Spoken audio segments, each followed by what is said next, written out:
এই পশুটি দুর্বল হয়েছে কৃমির ডোজ, কিছু ভিটামিন এবং দানাদার কিছু খাদ্য না খাওয়ানোর কারণে দুর্বল হয়ে গেছে।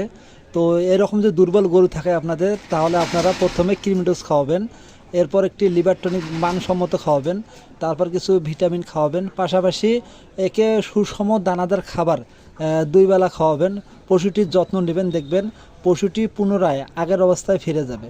তো মূলত এই পশুটাকে খাদ্য কম খাওয়ানো, কৃমিমুক্ত না করানো এবং কিছু লিভার টনিক না খাওয়ানোর কারণে পশুটি এতটা দুর্বল হয়েছে। তো আপনারা একটু যদি যত্ন নেন এবং এরকম যদি আপনাদের গরু থাকে, আপনারা অবশ্যই কৃমি ডোজ খাওয়াবেন, কিছু মানসম্মত ভিটামিন খাওয়াবেন, মাল্টিভিটামিন কিছু খাওয়াবেন। তাহলে আপনার পশুটি খুব দ্রুত সুস্থ হবে, সবল হবে। ধন্যবাদ। ভালো থাকবেন, সুস্থ থাকবেন এবং আপনাদের গবাদি পশুগুলোর যত্ন নেবেন, কারণ পশু আমাদের মূল্যবান সম্পদ।